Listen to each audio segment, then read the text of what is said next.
it's very important for the brands to always be on the lookout for an emerging creator. So there is a famous saying that a creator can take rest, but his or her Cannot. publishing schedule cannot take rest. Cannot go on a holiday. Yeah. Where is the generation after Gen Z hooked on to?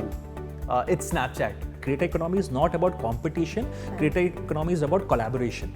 Whenever you're working with a good brand that you love or that people love in general, you need to amplify that you have worked with this brand. As per the report by Kalari Capital, there are around 8 crore creators in India, now definitely more than them, and only 1.5 lakh of them are making money. My advice on mental health is never chase the numbers, chase the joy. Hello everybody. Welcome back to our ongoing conversation on influencer marketing. In our last discussion, we delved into the growing significance of influencers in the digital landscape, and today I hope to bring you even more insights as we are joined by a leading influencer, Divay Agarwal. Divay is a creative force behind Khuni Monday, India's #1 YouTube channel in the horror genre, boasting an impressive over 4 million subscribers. Divay has ventured into founding a branding and content creation agency, collaborating with some of the country's leading brands. And Divay is also an alumni of MICA, making him at heart a brand and communication professional like us, and one who is adept at storytelling. Thank you for being here with us today, Divay. Thank you, it's my pleasure. And returning to our discussion is a passionate business storyteller and brand consultant, Harsh Pamnani. Harsh is the author of Booming Brands, a best-selling book series on new age Indian brands, and co-author of Booming Digital Stars, a national bestseller on the creator economy. His portfolio includes stories of brands like Big Basket, Epigamia and Paperboat, as well as social media influencers like Bhuvan Bam, Prajakta Kohli and Ranveer Allahabadia. And XLRI alumni, he frequently contributes to publications like Forbes India. Thanks for joining once again, Harsh. Thank you, Nandini, for giving me this opportunity. If you are enjoying watching Comms and Conversations, do subscribe to my YouTube channel, the link for which is given in the description. And with that, let's start. So Divay, let's start with you. Right. Why the horror genre? I tried to put as much of horror feel in the horror asking. So I've always been a big fan of horror content from my childhood, and one day I was looking for a good horror story to listen to on YouTube, and I found that no organized channel is doing it. Like, there is no channel who's dedicatedly telling horror stories. So I thought, why not start it? So that's how I started with horror genre. Luckily it clicked, and there is some tremendous demand for horror content in India. So I am actually surprised. I had no idea till I heard from you that there is a demand, so much of demand. So much. Unbelievable. And where is it a lot from what, tier 2, tier 3? Where do you actually see, or it is kind of pan-India? I think it's pan-India. So if you also look at the OTT landscape, suddenly when the TV shift happened from OTT, there were a lot of crime shows. Right. Some crime stories which were not being told on the TV setups Right. previously. So India is crazy for anything which excites them, which gives them adrenaline rush. So crime and horror, I think both are the terrific genres. Yeah. And talking about which region, I think it's a mix. Right. Metros also have their audience, and we have tier 3, tier 4 also. It's because we've been there are so many stories that our grandmothers or grandfathers have told us. So much folklore in India. Yeah. So those stories are endless, and that's why people love listening to those stories. Yeah. But how did you go about really having this solid follower base that you have? How did you build it? So I think like when I did the need gap analysis, you can say, I found that horror is the genre I want to make content in. So nobody was earlier making content in that. But how do you grow it? Like, consistency is very important. that is the first thing that anybody should do. Like proper scheduling, like we call ourselves Khuni Monday. So every Monday we told a horror story Make to our sure audience. that there is a story there. Absolutely. No miss. Absolutely. People are waiting. Absolutely. And then you have to also cash in on the trends, like Diwali is coming. So can you do a Diwali horror story? So Big Boss is trending on TV. There are a lot of rumors about Big Boss set being haunted. So can you create a story on that? Okay. So you have to also see what people are talking about, what's trending, and Topical how subjects. topical subjects, and how you can incorporate those in your content. Right. So those are the big two things that you should always sort of look at as a creator, and that's what I've been doing. And also to stay relevant, you keep collaborating with influencers who are doing really well. Collaborating, you are collaborating with influencers. Absolutely. So what happens is there are numerous examples. So there is a big YouTuber called Triggered Insan on YouTube. So Triggered Insan came on our channel, told his horror story. We animated the whole horror story of it, Okay. and that's how we sort of collaborated with him. What an idea. No, this is really working well for creators because everybody has their own audience base. Right. And when two creators collaborate, Right. audience of one creator gets to know about another creator also. Right. So that also increases their reach through that collaboration. Right, right. But how long do it take for brands to start approaching you? I think there is no specific number to it, but I guess when we had reached 100K mark, then brands had started approaching us. Okay. And I remember some initial collaborations that were so Cash Karo, U Dictionary, all these brands had come initially, and then brands like a Netflix or an Audible had reached out to us for promoting their horror content. Right, right. But content is key. How do you keep generating all this content?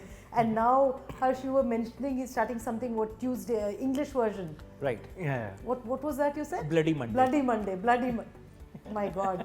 Khuni Monday to Bloody Monday. But tell me, this content, how do you stay on with it? So I think as a creator, you have to make your pipeline first, and then you also. So I don't do it alone.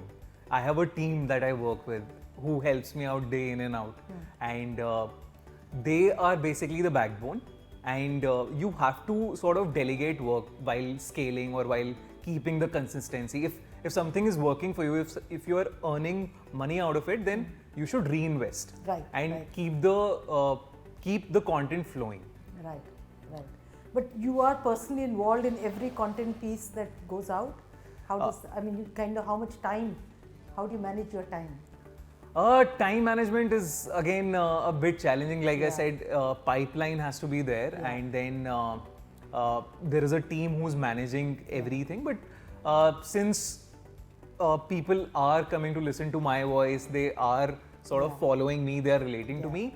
I also need to go through what people are commenting, what they have to say, what is their feedback, check their messages, be active on that from time to time. That is a must. Yeah, because at the end of the day, it is you. Absolutely. And your thoughts that people are coming for. But Correct. How do you manage this creative bit to what a brand may ask for, the brand requirements, this delicate balance? How do you manage that? Sometimes it's very tough.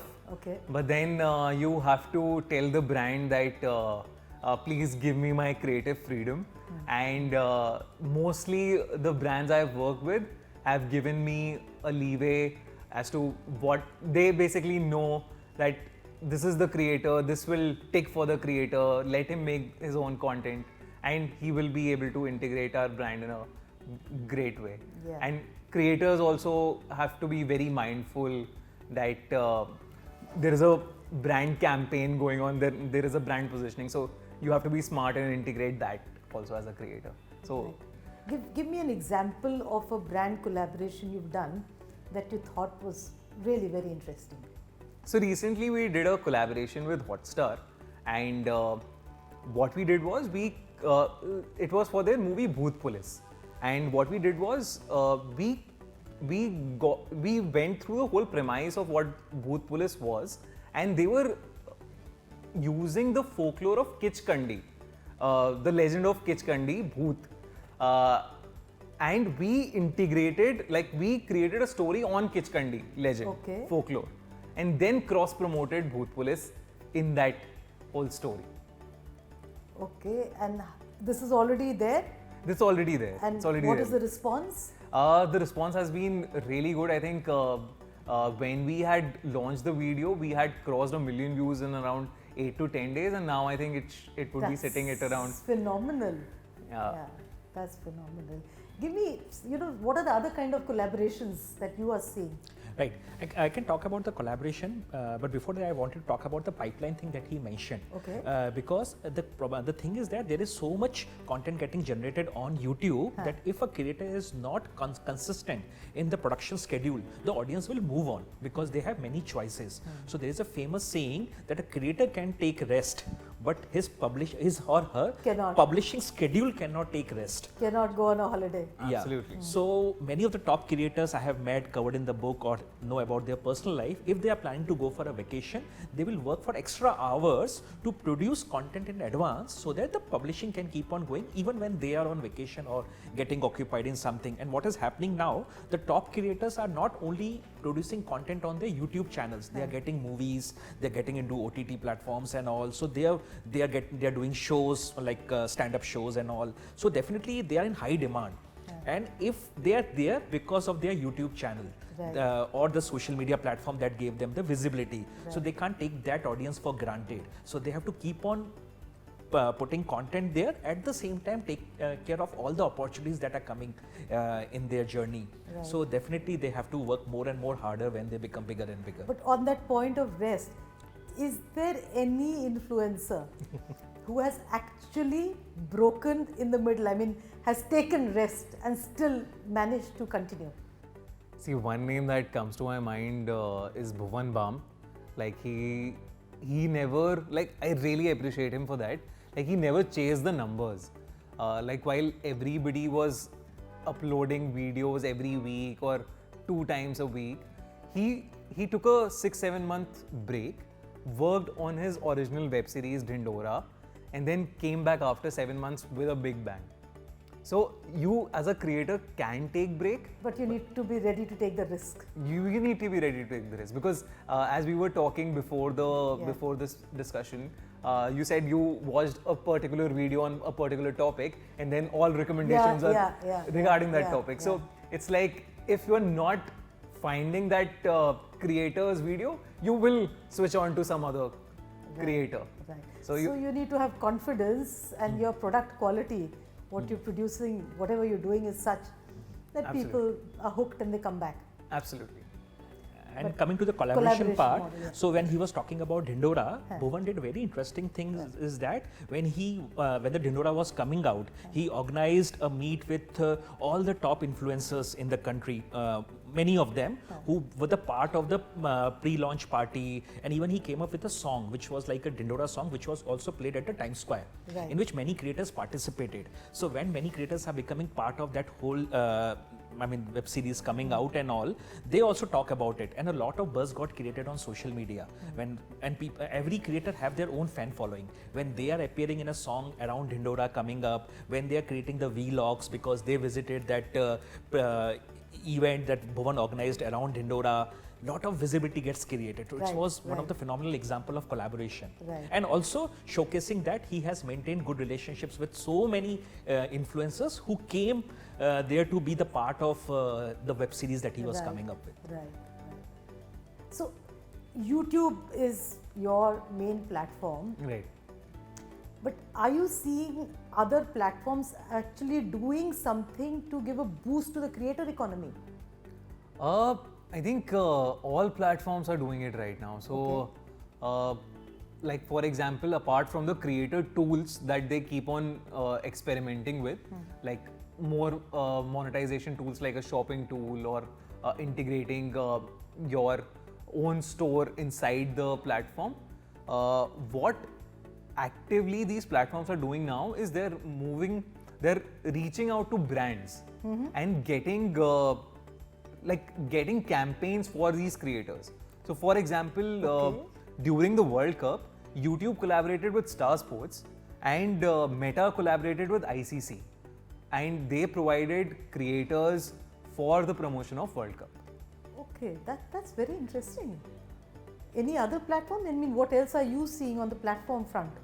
No, the thing is that every platform needs more and more creator there, because creators build the engagement on the platform. Right. People come to platform to consume the content, and these are all, most of the platforms are user generated content platforms, and creators create that kind of content. So they have to keep these creators and get more and more creators, and every creator is looking for the revenue generation opportunities. So platforms are trying to build the kind of things or revenue things that can give the revenue channels. For example, Instagram has come up with this creator marketplace, right? Correct. Where they are connecting creators with the brands for opportunities, and many other platforms are doing the similar kind of things. They are also coming up with the AI tools that can help creators to produce better content, write better scripts, do kind of things that they were earlier required to be done through, let's say, different team members, like creating backgrounds, creating scripts and all. So they are doing all those kind of things so that creators feel empowered because of the platform. Creators think that if I am on this platform, I will have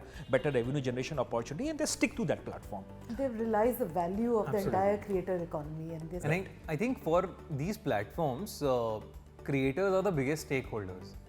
Right, absolutely. Right. Content is finally the most important thing that all of us have over here. Right. What is your advice to influencers on repurposing that content? You know, how it can be used more? Any suggestions? So the beauty of digital content is that it could be repurposed, and now there are tools available that could repurpose. Like for example, Divay launched Khuni Monday, in which he used to narrate these horror stories in Hindi. But then he was, and because these all videos are animated videos, he is able to change the language, come up with Bloody Monday, which is into English. And he can keep on doing regional languages also. He can keep on doing it. Very recently launched our channels in Spanish, in Arabic. Okay, so this is not India regional. You've gone like... Yeah, I've gone global. I've also gone India regional, Marathi with Marathi, Tamil and Telugu. But I've also gone global, since animation can be... And horror is a genre world over. Yeah. People are people. People are people. Yeah, all these La Lloronas or Annabelles of the world are, again, so popular across. Another thing that creators are doing is that when they are creating the long form content, they are using these AI tools and to create the short forms snippets from those long form contents, which can be used for Instagram Reels and YouTube Shorts. And what is happening is that these Instagram Reels and YouTube Shorts are giving a lot of creators visibility. Because many people scroll, they just see somebody, discover somebody, and if that particular part of the video is very engaging, that can bring the traffic to the main content. Absolutely. So what I feel that this short form content is good for getting discovered, but what if one has to build the affinity for the personal brand, then people have to come and watch the long form content and build connection with that creator. But this short form is getting just to hook to pull them in. So this is getting repurposed, getting created. But how are you monetizing your content? So there are 2-3 ways. One, like 2 ways everybody knows. One is the ad revenue that comes from the platform itself, and the other is other brands that you are integrating with. But then there are several other ways also. So one is content licensing. So since my content can be available, like a lot of TV channels have sort of approached me, licensed my content, and now they have packaged my 8-10 minute stories into a 30-minute episodic, and they are playing it on national television. So channels like Ishara TV, Q channel, a lot of these different channels who are picking digital content and licensing it for linear TV channels. So that is one way. Then you license your content to OTTs, to audio platforms like an Audible or a Spotify. I see. So there is a plethora of opportunities when it comes to content licensing, which I think a lot of creators are sort of not doing right now. Okay. So Harsh, here, you have spoken about some monetizing ways. What are the revenue streams that you are seeing or you think are going to emerge? So before I talk about the revenue streams, I also wanted to bring another point about the collaboration, adding on to what I said previously. The beauty of Bhuvan has created 19 characters of himself, and the beauty of those characters is that they're becoming different kind of IPs because they have different kind of audience liking. So, for example, when he came up with Dhindora, his father character collaborated with Kabita's Kitchen.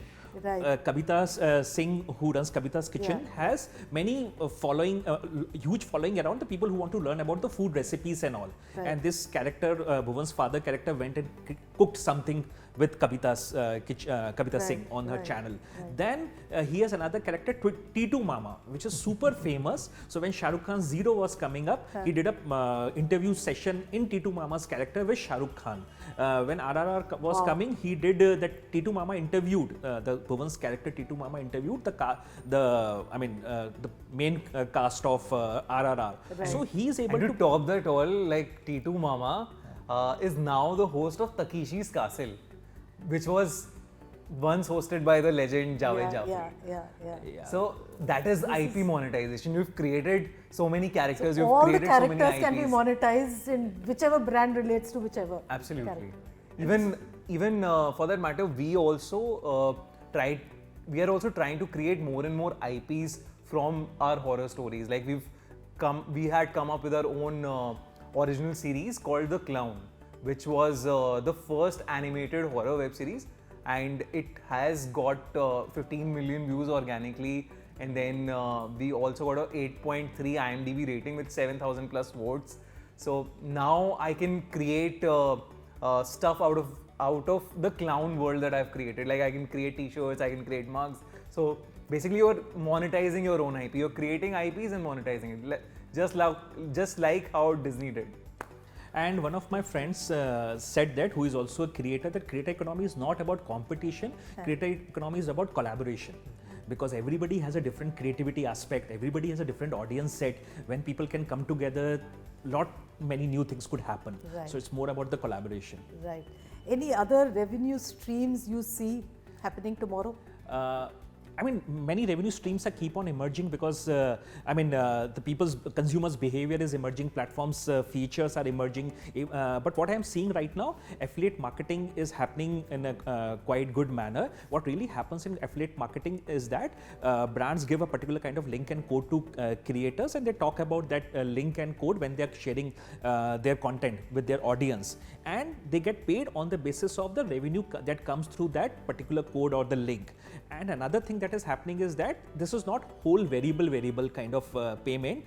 Creators are also demanding some kind of fixed payment for their creativity and effort, and the rest of the payment could come in the variable format based on the revenue that could come through those links. So that is also one of the formats. Which actually works very well. Right. It works really well. Yeah. So a lot of finance creators were promoting Zerodha, and Zerodha was an affiliate link.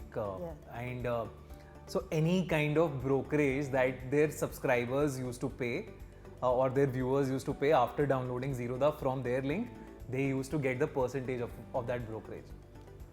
And same happens for like creators. Very effective. Very effective. Yeah. Same happens for like creators are using different equipments, and they talk about, these are the best kind of mics I'm using. They are available on Amazon, or this is the book that I am reading. The link is in the description. So all these are kind of examples where the affiliate marketing comes into picture.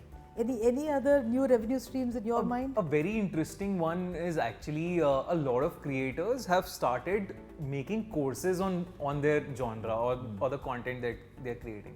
So for example, I am working on a course which is called Storytelling for YouTube, which is, I'm working on another course which is a Basics of Animation course. Okay, so your experience also now you're putting into knowledge sharing. Correct, absolutely. So a lot of finance creators are teaching financial education. Then there are a lot of say food creators who are taking specialized courses only for certain recipes or certain food tricks and tips. Right. And even there is a lot of demand in terms of youngsters becoming, they want to become YouTubers because they are looking at so much hype and buzz around creator economy. So many YouTubers content creators are starting courses that how to become a content creator, how to increase your following on social media. People want to know about that, what worked for them. So the courses are getting created around them. Now, when people are coming again and again in front of camera, engaging so many audience, definitely their communication skills have improved a lot. So they are starting courses on how to communicate, how to present yourself. So like, because these are the skills that they have developed self by practice. Actual practical knowledge and not theoretical. And also many a times these courses are pre-recorded. So you can just record it once and then you move back to your routine life, and those courses are running as a business for you. Yeah, fantastic. So the difference between the small business in creator economy and a small business in the traditional economy is that if today a barber has to increase the number of customers and the number of revenue, he has to run his shop for more number of hours and has to open up multiple shops. But that's not the case with in the creator economy. Even if the creator is sleeping, the course is getting sold. The video is running and the ad revenue is coming. Same happens in case of education also. If today I'm running a coaching class, I have to increase the number of students, I have to teach for more number of hours, I have to open more coaching centers. But if I'm teaching online, those courses are running when I'm sleeping. This all sounds very easy, but I think there must be 85 million or what creators. How many are actually making money? So as per the report by Kalari Capital, there are around 8 crore creators in India, now definitely more than them, and only 1.5 lakh of them are making money. That is 0.02%, something like that. So it is hard. And the reason is that there is no entry barrier. Anybody can pick up the camera and mic and can think that, and there's no entry barrier on YouTube. It's not like Forbes or CNBC where there's a selection criteria, right kind of people have to come. So whenever I've seen a creator doing a side hustle like this, like courses, gradually with time, it accounts for almost 30 to 40% of the overall revenue a creator is making. Okay. So, and that keeps on gradually increasing as well. So for courses, for example, are one of the main, like our 70-80% revenue stream for creators like a Finance with Charan or a Ankur Warikoo today.